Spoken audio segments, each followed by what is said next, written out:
It is a very great pleasure to be at Trinity this evening, and thanks so much for coming along. I'd like to thank John for his very kind and generous introduction, far too generous, and I have the script to prove him wrong. I'd like to thank Casey too, for inviting me. It's a great privilege to be here, especially in the Loyola Institute. I had slight misgivings coming from a completely different background. And I should say right away, this comes with a confession, and no better place for this, I'd say. I cannot claim any prowess in theology, and I ask for your indulgence if I stray into realms which are beyond my competence. I'm no art historian, and as for being a poet, I change my mind about that on a daily basis. You're welcome. You still haven't missed anything.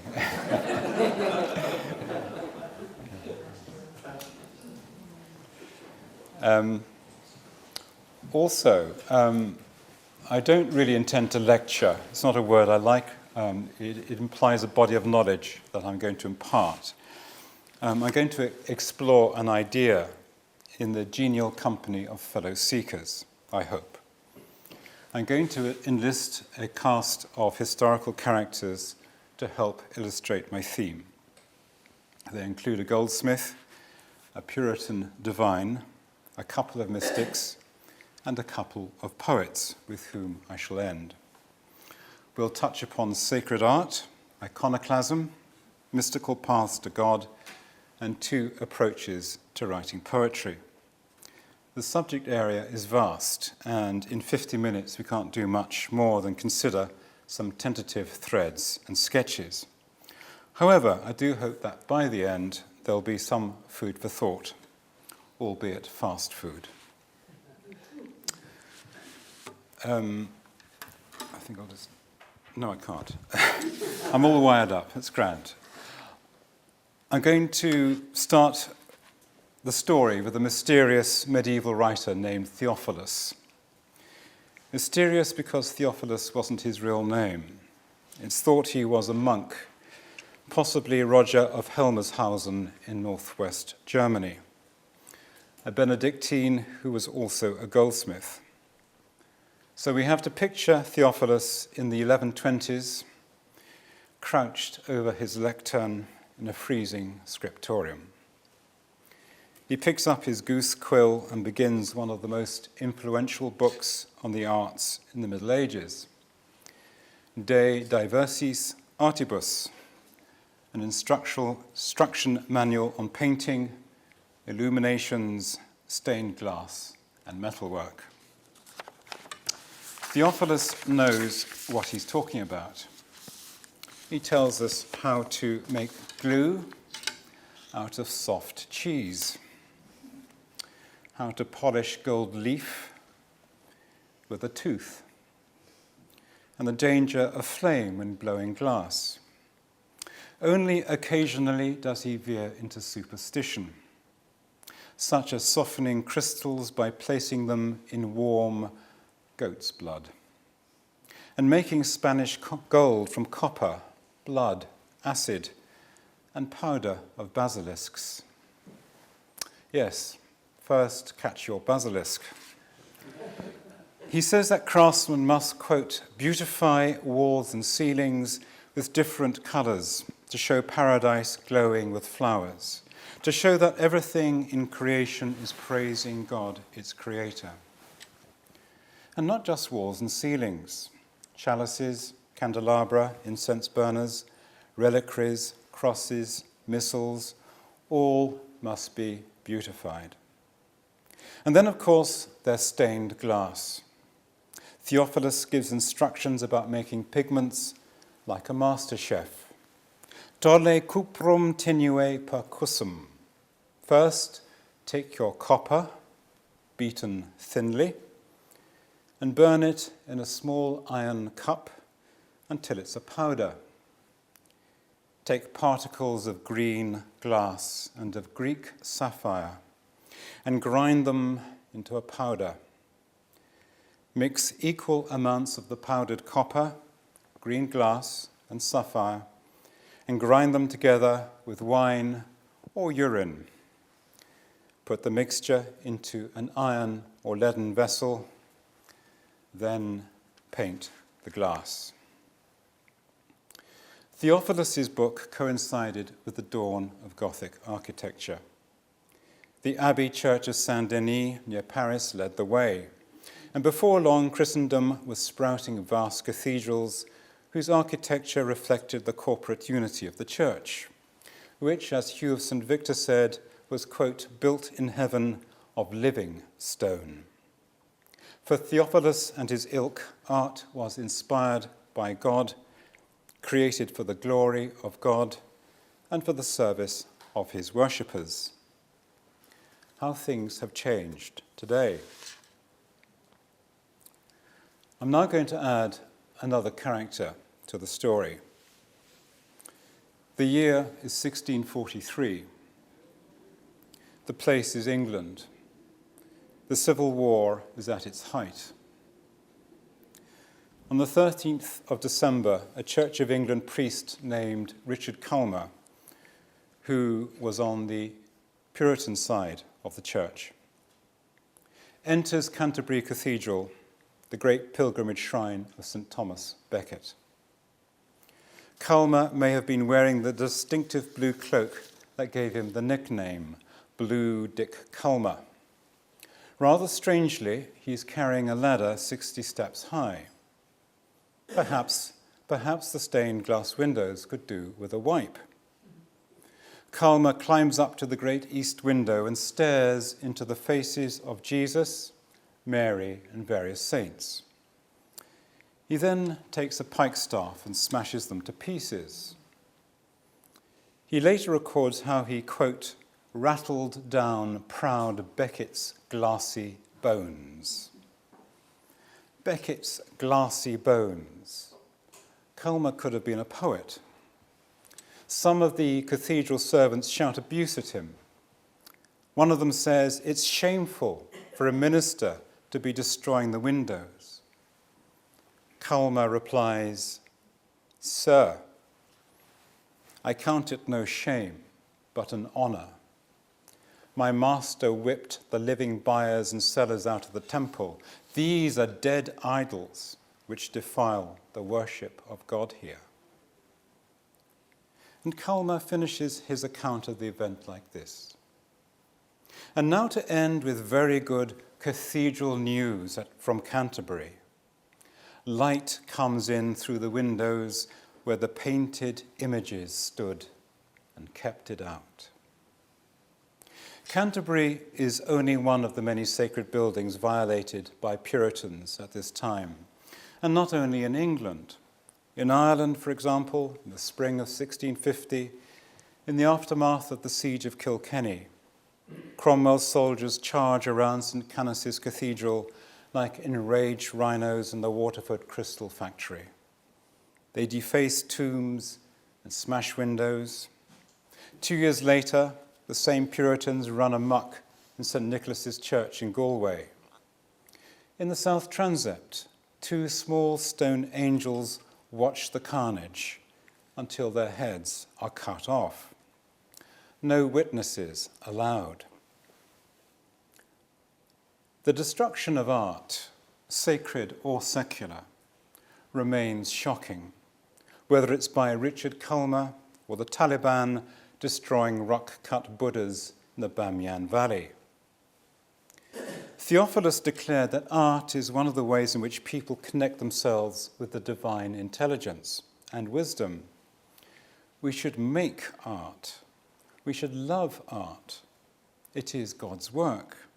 Least of all, we should destroy it. What would have probably shocked him most about Richard Culmer was that he wasn't an uneducated vandal, but someone who believed he was being faithful to the Word of God. Culmer was educated at Magdalen College, Cambridge, not renowned for producing violent Philistines, as indeed Professor Eamon Duffy, who spoke here 2 weeks ago, bears witness. He was a man of principle. He refused to accept the church's view that some sports could be played on Sunday, knowing that his stand would be punished. He was suspended from his ministry for 3 years at a time when he had 7 children, so small and scrawny he could carry them all on his back at the same time. So what is going on? Theophilus urging us to beautify, Culmer declaring it an honour to smash windows. And both men devout God-fearers. Instinctively, we side with Theophilus. What possible leg could the Puritans stand on? Well, it was one huge leg in the shape of Exodus chapter 20, verse 4. Moses has just received the 10 Commandments from God. The second one says, "Thou shalt not make unto thee any graven image, or any likeness of anything that is in heaven above, or that is in the earth beneath, or that is in the water under the earth." Not much room for doubt there, you'd think. But when Moses strode down the mountain, he saw that his fellow Israelites had made a gold idol in the form of a calf. So what did he do? And he took the calf the people had made and burned it in the fire. Then he ground it to powder, scattered it on the water, and made the Israelites drink it. The detailed instructions are worthy of Theophilus, and the punishment was one that surely Richard Culmer would have been proud of. The second commandment and its graphic enforcement would haunt Christian artists down the centuries. Many were drawn to create figures of Christ, Mary, and the saints. But Exodus said, no, don't do it. It's idolatry. The arguments for and against figurative sacred art waxed and waned, even fueling a long civil war in the Byzantine Empire in the 8th century, as well as the Puritan destructions. Theophilus and Richard Culmer seem to me to be symptomatic of a distinctive split in the human psyche that manifests itself in those who rejoice in the beauty of the material world, whether in nature or in artifice, and see in it an upward path to the immaterial, whether it's God, beauty, or truth. And those who distrust the material world, seeing it as an impediment or distraction to a higher divine truth. These are the two ways to poetry, art, and divinity that I'm going to explore this evening. And for this purpose, I've purloined the phrase "the way up and the way down" from Heraclitus, the pre-Socratic philosopher known for his enigmatic aphorisms. He's said to be precise, "Odos anokato mia ke oiti." The way up and the way down are one and the same. It's a typical Heraclitean riddle. How can an upward way be the same as a downward one? No one is quite sure what he meant, but his words suggest a paradox, a unity of opposites, perhaps two views of existence or approaches to living one's life that seem different but achieve the same result. For me, the phrase neatly encapsulates the duality I've just sketched between those who believe that material beauty can lead to a higher or spiritual truth or beauty, and who rejoice in nature and art and wish to celebrate it, and those who seek God, truth, or beauty through the world of spirit, thought, abstraction, and distrust or lack sympathy with the material world and ways of expressing it. My personal view is that all of us have these two ways within our psyche, like twin electrical currents, positive and negative, possibly inherited, possibly nurtured, possibly both, and that sometimes one or the other predominates throughout one's life, or perhaps for a period during one's life. If the negative way is too extreme, one may end up smashing art. If the positive way is too extreme, one might become so obsessed with the material world that one becomes an extreme sensualist, unable to look beyond unbridled hedonism and accumulating wealth. The two ways represent the mental and emotional dispositions behind the parlor game that divides the world into Platonists and Aristotelians, Mondrian and Manet, John Cage and Tchaikovsky. You can extend the list in any direction. The raked gravel of a Zen garden and the wild jardin anglais, Le Corbusier and Gaudi, Freud and Jung, editors and writers. The two paths I'm mooting bear resemblance to the two traditional approaches to God in Christian mysticism, known as the via negativa, the negative way, and the via affirmativa, the affirmative or positive way, which I'm going to say a few words about.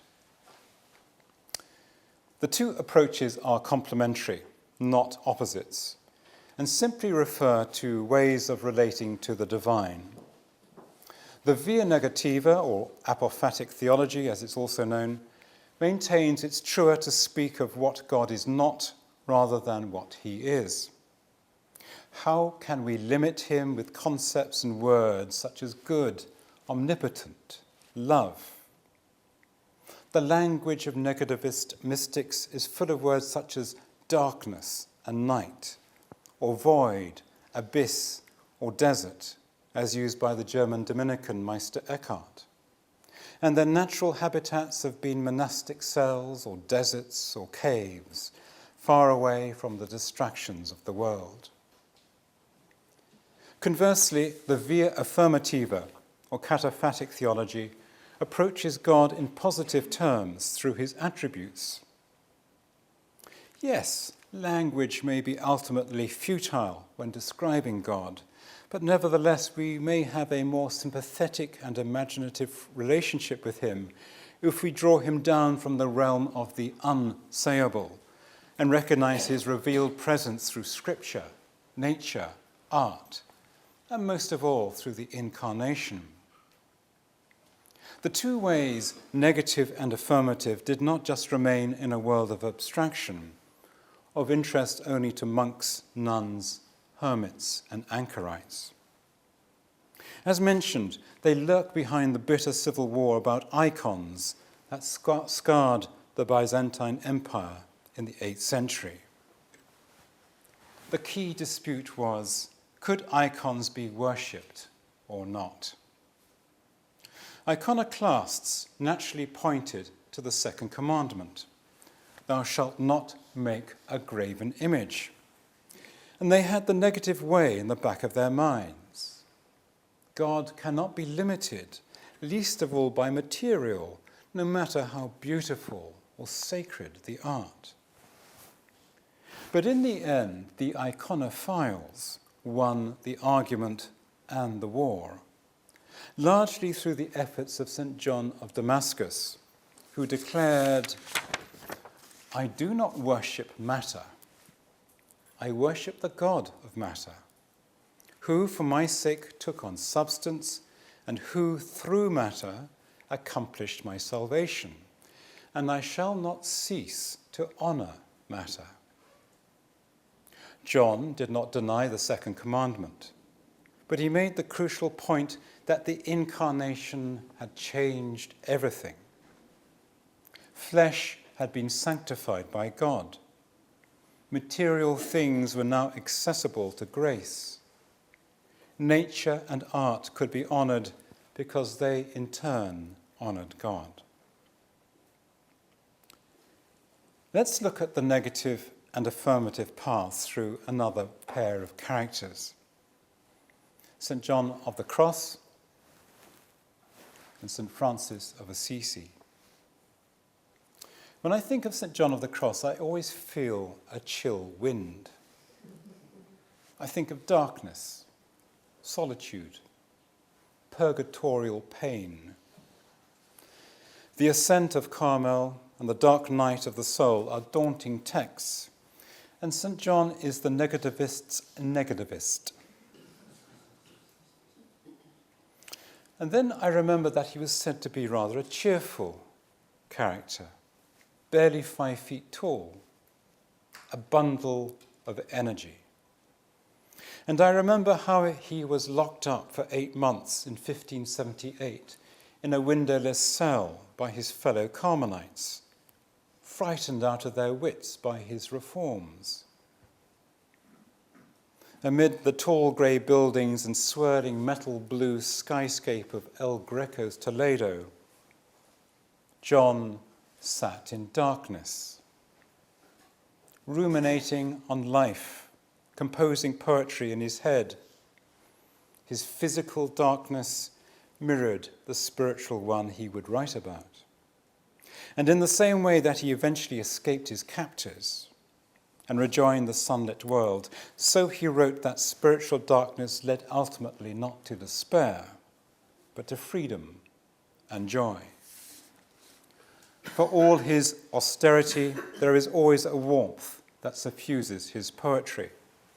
In particular, the spiritual canticle, the stanzas like this one. Mi amado las montañas, los valles solitarios numerosos. My loved one is the mountains, the lonely wooded valleys, the strange islands, the rushing streams, the hushing of the amorous winds.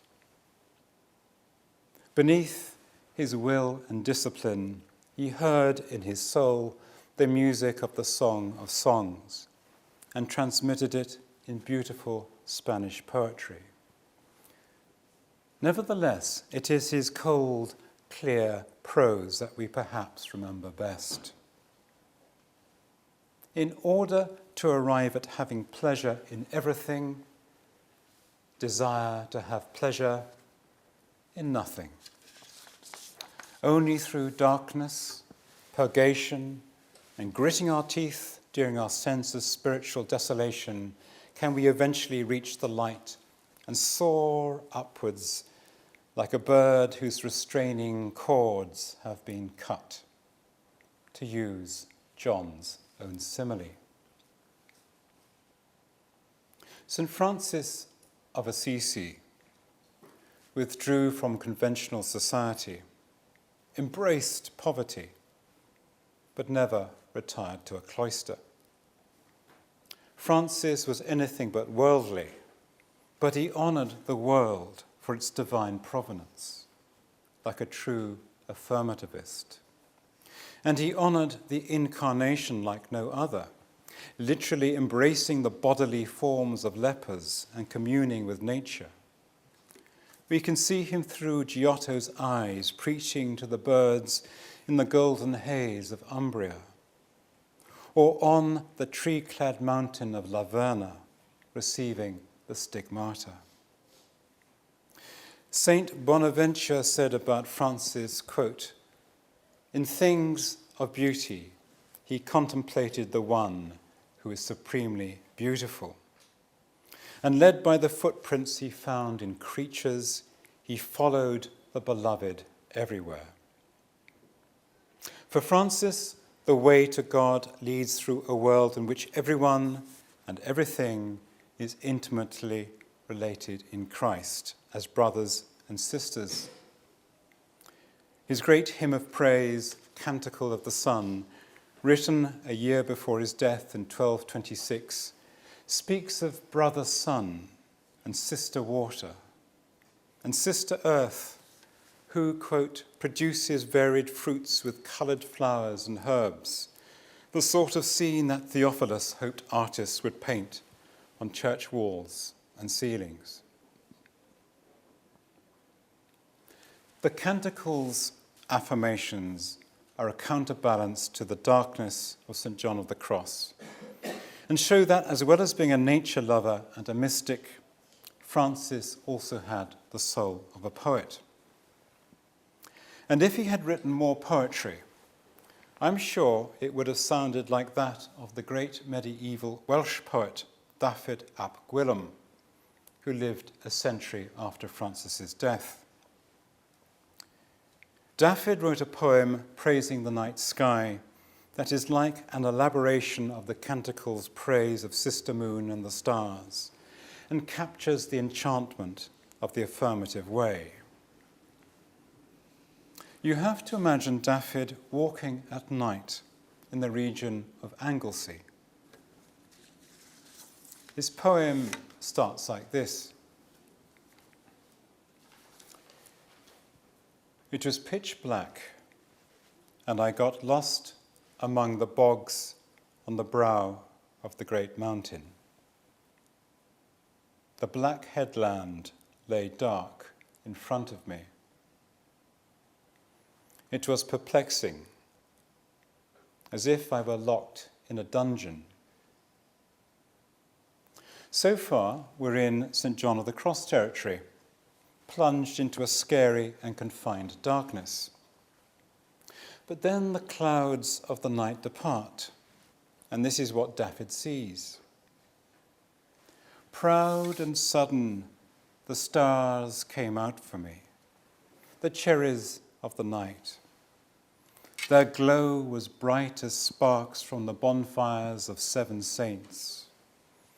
The flaming plums of the cheerless moon, the full fruits of the frosty moon, the moon's hidden glands, the kernels of fine weather, like hailstones of the brilliant sun, the mirrors, the halfpennies of great God, lovely as red gold under the hoarfrost, the saddle jewels of the hosts of heaven.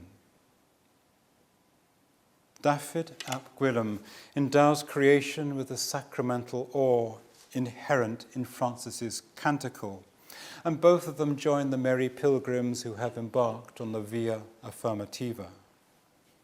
Both are at home in the elemental world, and both celebrate the heavens, declaring the glory of God, as Psalm 19 puts it. It's sometimes hard to argue against the notion that the beauty of natural creation and of artifice will lead the pilgrim up towards the divine or an ecstatic beauty. It all seems so self-evident. Wordsworth's daffodils, Yeats's Byzantium, aglitter with mosaics, Rembrandt's soulful portraits, Rubieff's icons, Bach's St. Matthew's Passion. Yet we have to remember there were and are, as we shall see, those for whom silence is more potent than music,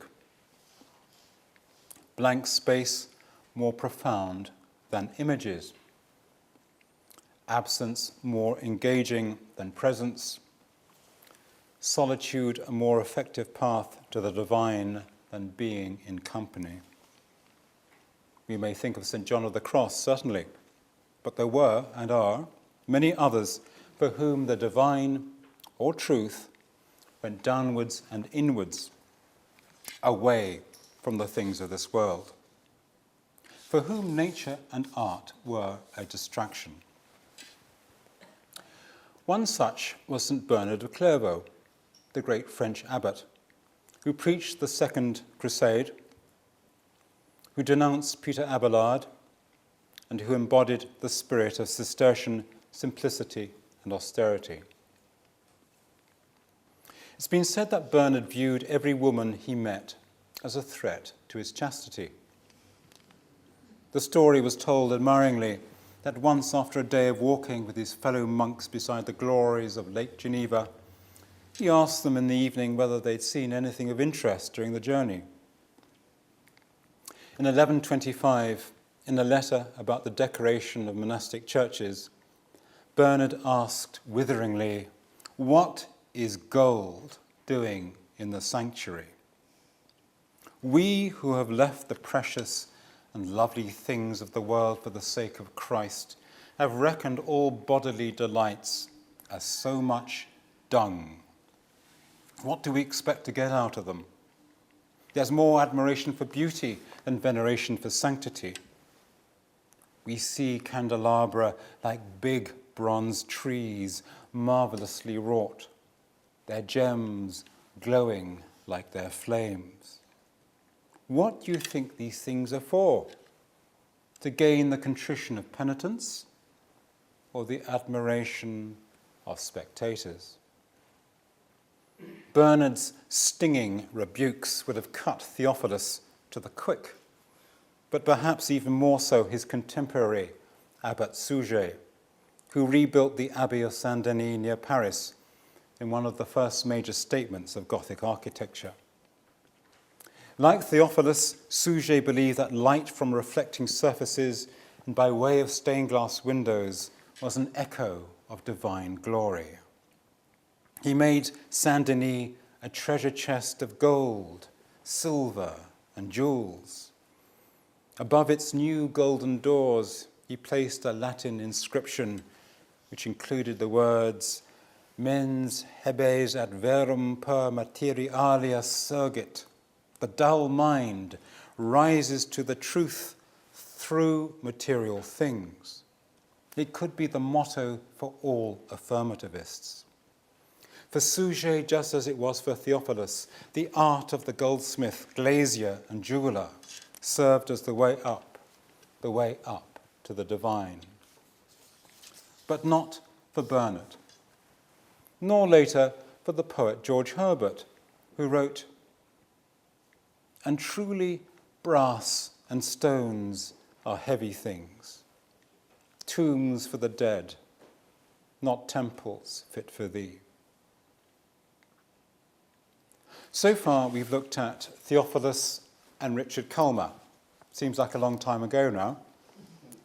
St. Francis of Assisi, St. John of the Cross, Abbot Suger, and Bernard of Clairvaux. 3 lots of God-fearers on 2 different paths to God. But if, as I am suggesting, there are these 2 currents flowing through the underworld of the human psyche, you might expect them to be manifest not only in medieval churchmen and Puritan divines, but also practitioners of the arts of all ages, and indeed in the lives of ordinary people, people like you and me, butchers, bakers, managers, PAs, priests, teachers, and bankers. So I'm going to pick out a teacher and a banker and consider how the 2 ways were part of their natural bent, their peculiar cast of mind. Both men, when they were not doing their day jobs, were busy writing poetry. And it's through their work that we can perhaps see the 2 threads, up and down, positive and negative, from another angle. First, our teacher, a man who in 1884 complained in a letter about having to mark 557 exam papers, when all he wanted to do was get back to writing. Yes, we've all been there. And what sort of poetry did he write when he was given the freedom to do so? Here is the first half of a sonnet he wrote in 1877. It's about spring.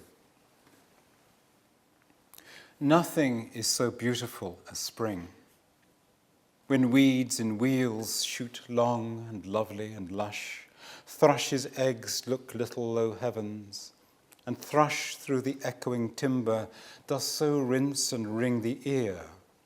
It strikes like lightnings to hear him sing. The glassy pear tree leaves and blooms, they brush the descending blue. That blue is all in a rush with richness. The racing lambs too have fair their fling. 8 lines full of movement, the shifting of branches in the breeze, lambs dancing around a field, full of sound, birdsong echoing through the woods, full of rebirth, the weeds sprouting, birds' eggs, buds breaking into bloom, full of light, the blue of the sky that's all in a rush with richness, a cornucopia of brimming life, a joyous celebration of the material world. Now we turn to our banker,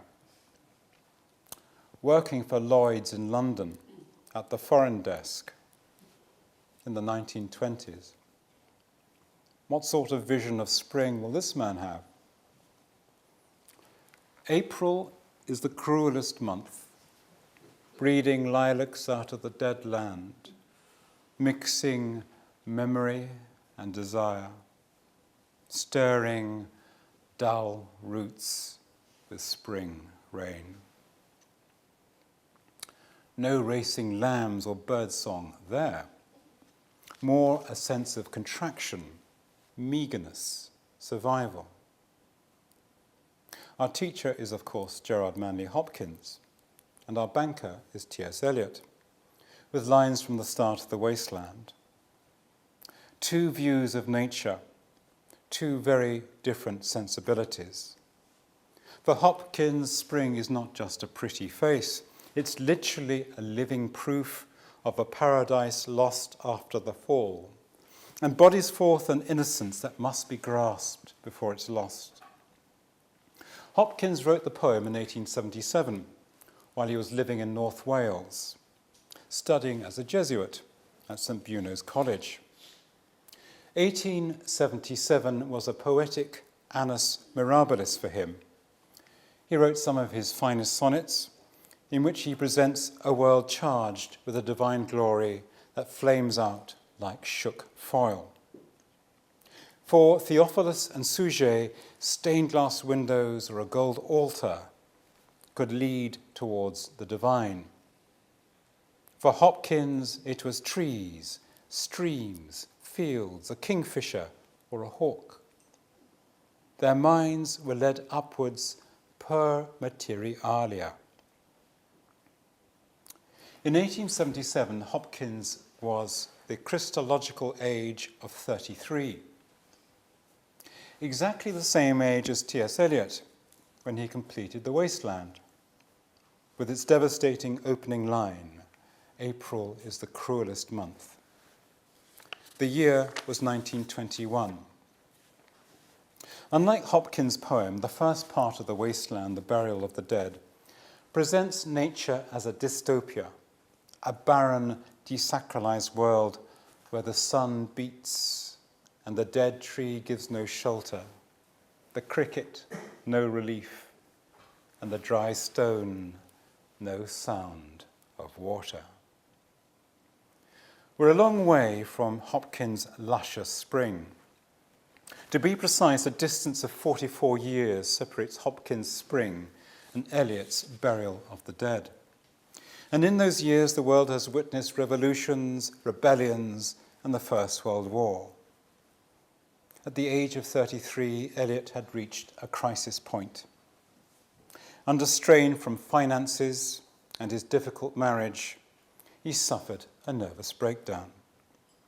During his recuperation in Margate in Kent and in Switzerland, he articulated his personal dark night of the soul and the bleak urban landscape that encapsulated a Philistine and morally bankrupt world. Under the brown fog of a winter dawn, a crowd flowed over London Bridge, so many. I had not thought death had undone so many. Sighs, short and infrequent, were exhaled, and each man fixed his eyes before his feet.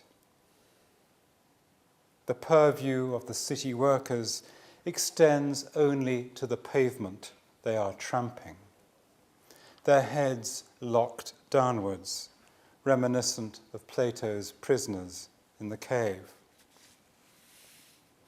Yet lives can change. People can swap the paths they were established on. As Heraclitus puts it, panda re, everything flows. What is moist dries up, and the parched become moist. In 1885, 8 years after his Annus Mirabilis, Hopkins felt his moisture drying up. He was sick in body and soul, a lonely exile in Dublin, worn down by his teaching. In a series of what are called the terrible sonnets, he articulates the sort of crisis Eliot was having in 1921. His language is desiccated and redolent of the negative path. But it's a negativity forced on him by despair, not that chosen by mystics such as St. John of the Cross. I wake and feel the fell of dark, not day. What hours, oh, what black hours we have spent this night. From gazing up at nature wide-eyed in wonder, he was staring down at Dublin pavements like one of Eliot's London commuters. Yet, despite his late descent into suffering and death by typhoid in 1889, his life's journey undoubtedly took place along the upward way, the via affirmativa, on which, as he said in one poem, I walk, I lift up heart, eyes, down all that glory in the heavens to glean our Saviour. In contrast to Hopkins, Eliot's fortunes and spirits kept on improving, leading him from the despair of the wasteland to his crowning poetic achievement, 4 quartets. The 2 epigraphs of the first quartet, Burnt Norton, are both in Greek. The second of these goes, Odos anokato mia ke oiti. Yes, it's our old friend Heraclitus. The way up and the way down are one and the same. And it is the way down, the via negativa, that Eliot explores most persuasively. In the second quartet, East Coker, he reveals his true negativist colours and advocates the sort of meditation that entails emptying the mind of the everyday world in a way that St. John of the Cross would have appreciated. I said to my soul, be still, and let the dark come upon you, which shall be the darkness of God. The path to the divine, Eliot says, involves an emptying of sense impressions and waiting without hope, love, or faith, because the very act of waiting entails hope, love, and faith.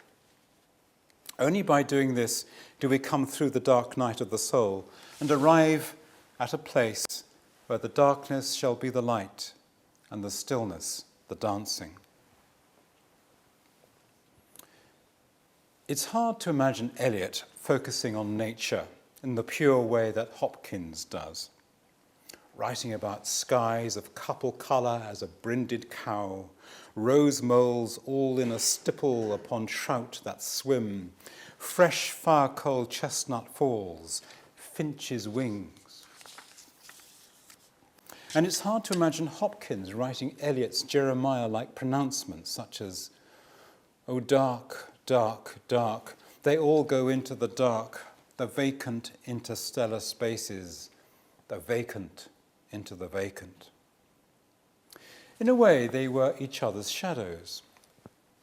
Hopkins had the natural bent of a poet, in love with the beauty of the external world, in love with language and rhythm, but he committed himself to a life of religious discipline.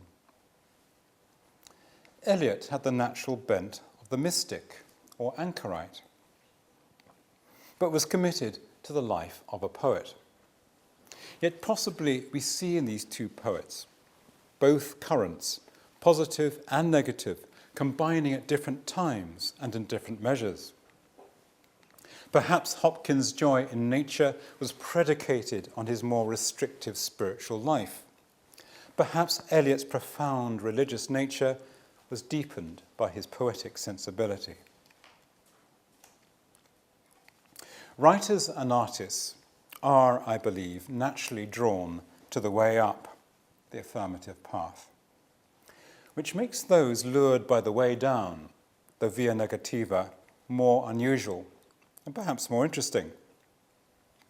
Not for them the host of golden daffodils or 9 and 50 swans, but rather the dark lakes of silence and absence and the struggle to make words or colour pigment or notes of music express them.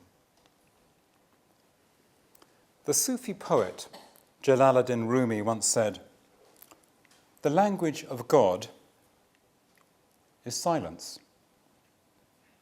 All else is a poor translation." The German language poet Rilke said something similar. Most experiences are unsayable. They happen in a space that no word has ever entered. His words are close in spirit to Gautama the Buddha, on that occasion when he was poised to preach to a large gathering of his disciples. As they waited for him to utter his sermon, he instead held up a flower in total silence. For a poet to imitate the Buddha's flower sermon and his demonstration that beauty or truth is something no word can do justice to would be perhaps to publish a book in which every single page is blank. And a blank book is not as bizarre as it sounds. For after all, which artist in the 19th century would have predicted Kazimir Malevich's painting The Black Square, created in 1913 and consisting of a frame enclosing a square of pure black paint? Or what about Robert Rauschenberg and his 1951 series of white paintings, consisting of white canvases placed together to make various panels of pure white? In both cases, the painter is celebrating a world of what is not, rather than what is. Or, if you like, celebrating what is in terms of what is not. And which musician in pre-modernist times would have predicted the avant-garde composer John Cage's composition of pure silence, which he called 433? To the casual listener, this musical piece sounds like 4 minutes and 33 seconds of silence. And the listener may be surprised to know that the piece has in fact 3 movements. 30 seconds, 2 minutes and 23 seconds, and 1 minute and 40 seconds long, respectively. Emperor's New Clothes? I used to think that, but I don't any longer.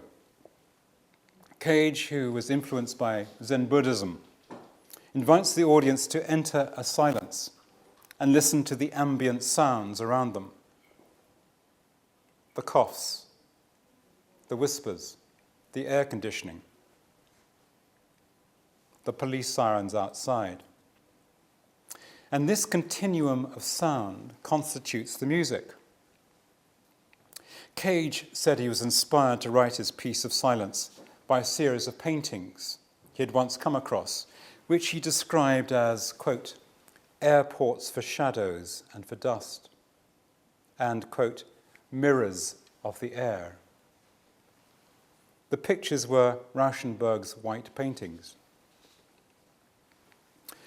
With Malevich, Rauschenberg and Cage, we can detect the stony path of the negative way, winding from desert to wilderness, from mist to cloud, the flight of the alone to the alone, to use the words of Plotinus. Likewise, for many writers, the negative way is constantly lurking. It comes with a liking for spare writing and excision of adjectives. It comes with a liking for the American poet Jack Gilbert, who said that similes should, quote, be torn out. I'm tempted to say, like weeds. It comes with a liking for imagist poets such as William Carlos Williams, who place words down as if they were treading on eggshells. Or for Samuel Beckett, who referred to art as, quote, the expression that there is nothing to express, nothing with which to express, nothing from which to express, no power to express, together with the obligation to express.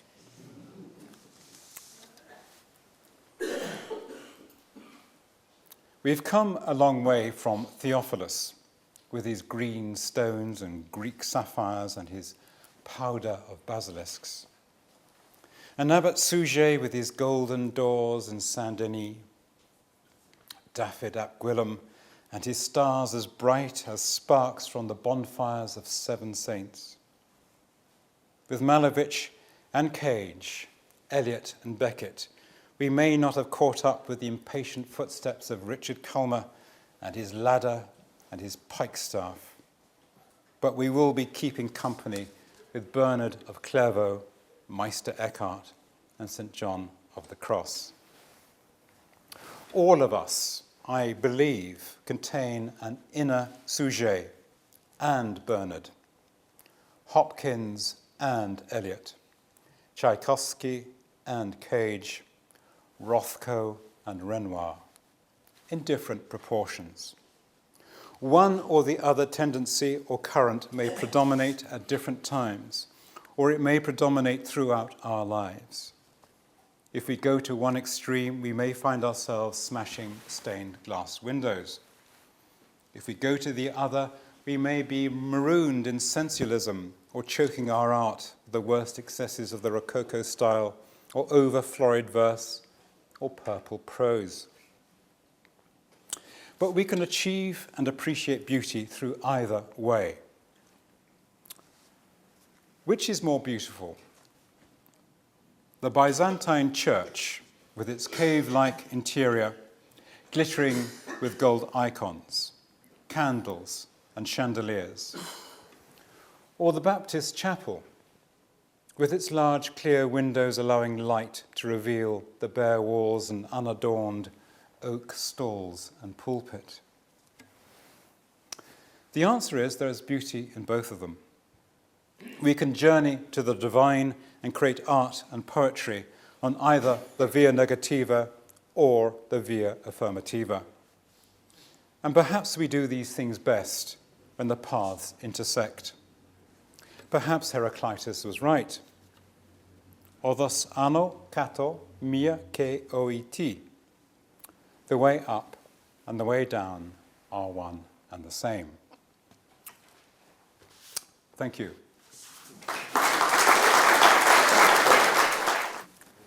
On the via negativa, Samuel Beckett was a great describer, but did he ever reach a spiritual place? Did he reach a spiritual place? In his writings? I don't know, is the honest answer to that. I'm sure there are some Beckett scholars in the audience who would like to answer that one. John? I mean, instinctively I'd say he didn't, but he was an odd character, and who knows what went on in his inner life. But I don't know. I mean, I think he must have had spiritual tendencies. He was very influenced by Jung at one stage,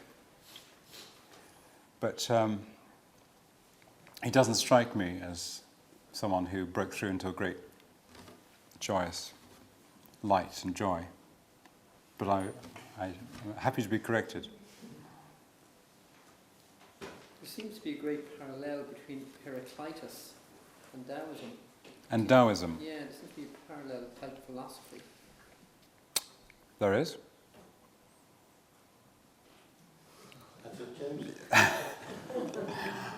Well, I'm not a scholar of Taoism, but I know what you mean. The idea of, do you mean flux of yin and yang, of things changing?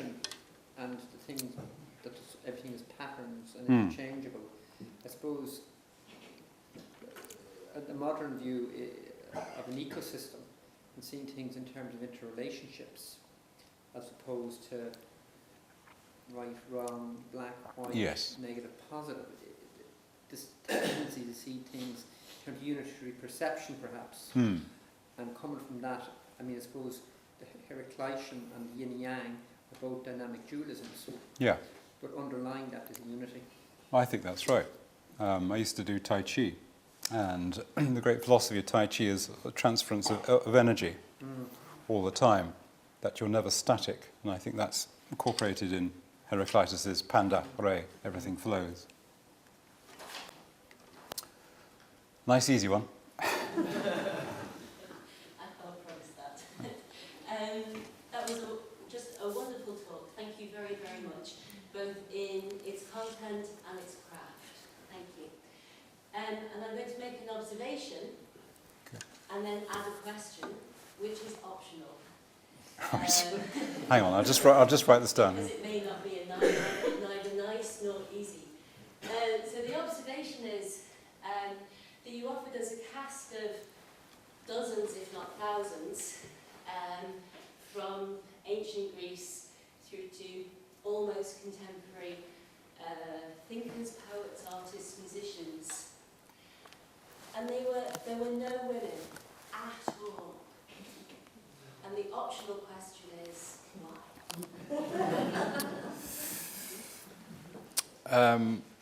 Well, I stand, yes, what? Accused, and You stand observed. I stand observed. It doesn't sound quite so bad. I was conscious of that, actually, when trying to write the talk.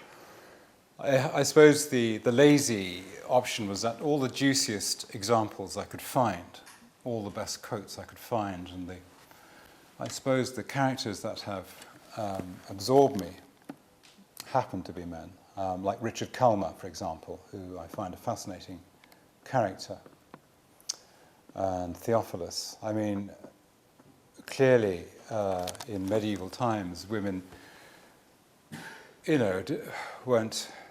didn't have the sort of voice that they have more of now. In modern times, I mean, I'm sure it would have been possible to have found very good women, female examples of positive and negative characters, as it were. But I failed to find them. But perhaps you can think of someone. Is there anyone off the top of your head who? Oh gosh. Well, on the affirmative way, it's easy in a way, but We can talk about that later. we can. But it's a good point, yes. In response to that, I think there's one important awareness that we all have to have, is that all of these examples you place forward this evening have been influenced by women in their lives. So it comes out. Yeah, I'll go along with that. Yes. Yeah, it's true. Yes. You have them all smiling now. Anybody else want to? Yes? Thank you very much. I found, again, your talk fascinating, absolutely fascinating, and as somebody who's very interested in the Hebrew Bible and the Hebrew Scriptures, I found it fascinating, but not entirely surprising that you would reference Exodus and anachronism there.